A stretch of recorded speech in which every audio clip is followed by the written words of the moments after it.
Door కార్యక్రమంలో నారా చంద్రబాబు నాయుడు గారి ఆదేశాల మేరకు ఈ యొక్క ఊరికి సందర్శించడం జరిగింది.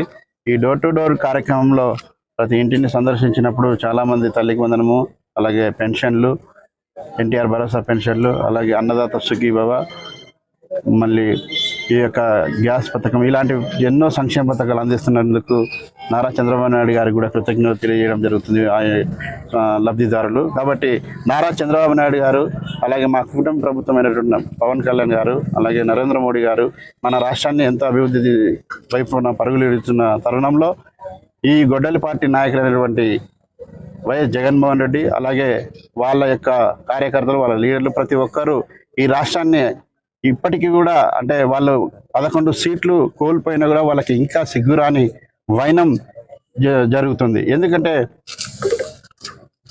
వారి యొక్క పార్టీ ఎక్కడైనా కానీ ఒక శివరాజకీయాలు తప్ప ఎక్కడ కూడా అభివృద్ధి చేసిన దాఖలాలు లేవు. గతంలో అంటే 5 సంవత్సరాలు వాళ్ళు పరిపాలిస్తే ఒక్క డిఎస్సి కూడా వేయని వైనం వారిది. కానీ ఇప్పుడు డిఎస్సి మా గవర్నమెంట్ వచ్చిన వెంటనే మా కూటమి ప్రభుత్వం అంటే చంద్రబాబు నాయుడు గారు, లోకేష్ గారు ఈ యొక్క డిఎస్సిని వేస్తే డిఎస్సిలో అక్రమాలు జరిగాయని చెప్పేసి ఎంత నీచంగా ఒక ఉపాధ్యాయ వృత్తిలో ఉన్నటువంటి ఉపాధ్యాయులని గురువులు వాళ్ళు తల్లి తండ్రి తర్వాత గురువులు అనే ఈ యొక్క వారిని ఎంత అవమానపరుస్తూ ఉన్నటువంటి వైనం ఈ యొక్క గొడ్డలి పార్టీ నాయకులది. ఈ మా కోడుమూరు కాన్స్టిట్యున్సీలో ఏమంటారంటే, మేము అయితే వాళ్ళు మా నారా చంద్రబాబు నాయుడిని, లోకేష్ గారిని తిడితేనే వాళ్ళకి ఒక ఇది ఉంటుందని చెప్పేసి తిట్టడం జరుగుతుంది. ఇలాంటి నాయకులకు ముందుగానే చెప్తున్నాము, రేపు ఏదైనా ఉన్నదంటే డిఎస్సిపై ఏమైనా మాట్లాడాలనుకుంటే మేము గుడిపాట్ల డోర్ టు డోర్ కార్యక్రమం మేము నిర్వహిస్తున్నాము.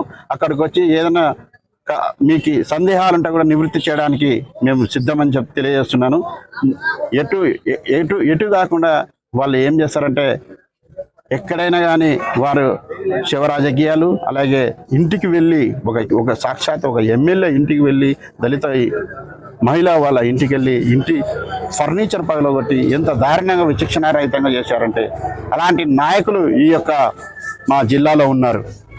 కాబట్టి ఎవరైనా కానీ ఏదైనా డిఎస్సిపై నివృత్తి చేయాలంటే ఖచ్చితంగా మేము రేపు గుడిపాట్ల ఉంటున్నాం. కాబట్టి మీరు ఏదైనా రావాలి, అడగాల.